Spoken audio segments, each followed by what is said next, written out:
Magandang gabi po mga ka-hunter. Magre-review po tayo sa ating Nokta Fine X. Ito, nakalatag siya sa katre. So ang una natin na itatry itong ₱1. Susunod ito ₱5. Titingnan natin yung gaano siya kalalim. Susunod itong tawag to sandok. Susunod itong maliit na frying pan. Susunod natin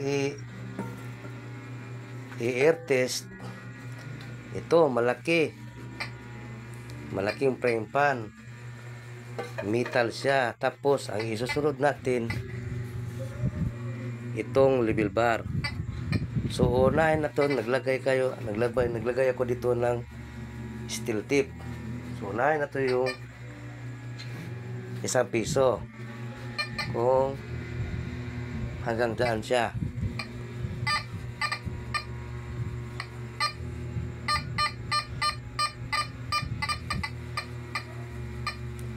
So mag-iingay yung detektor.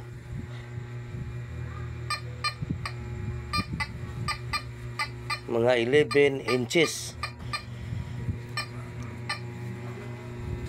11 pulgada. Tapos yung ₱5 ito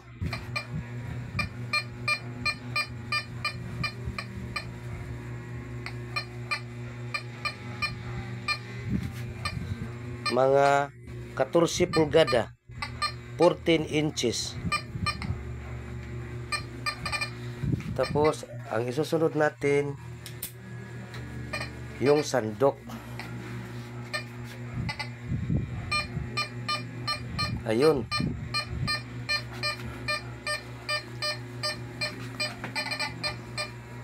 Mabot siya hanggang siguro mga 30 inches. Yun, 30 inches. Yung pinakalaas niya, 30 inches. Tapos, ang isusunod natin, yung sandok na madumi. Ito. Sunod-sunod natin yung maliit na kawali. Ayun. Lumagpas na sa siguro pareho rin na sandok.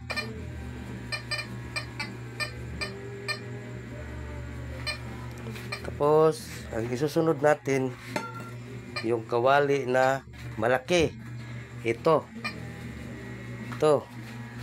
tingnan natin.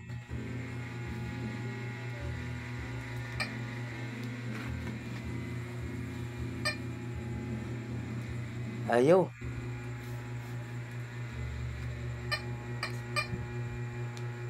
Mga 24 lang. 24 inches.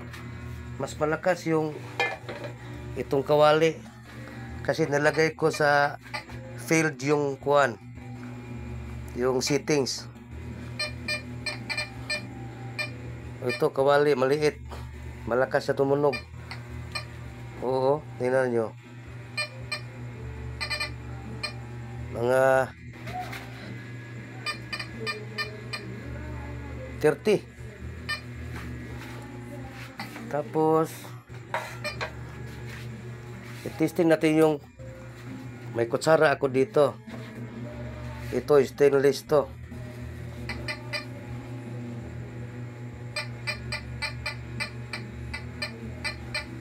inches to 22 inches. Tapos ang isusunod natin yung aluminum na level bar. Ito. Ito Stanley. Ayaw.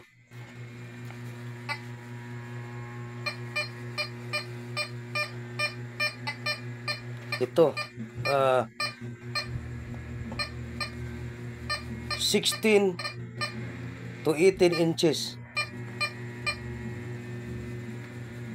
Oh, ito counter. At least na-air-test na natin. Yun. So, ibig sabihin, malakas siya pag sa mga kawali na halimbawa mga metal na mga ferrous metal. Ito, ferrous metal to.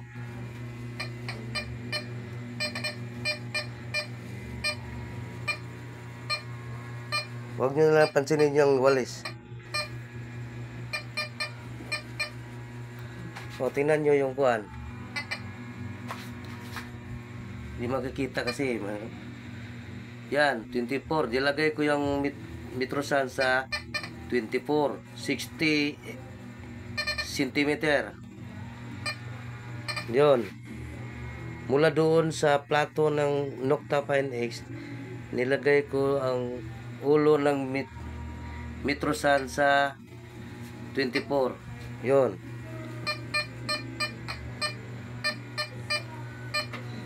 So, yun lang ka Fine X, mga ka-hunter, yun lang ating artist yung gabi at magandang gabi sa ating lahat.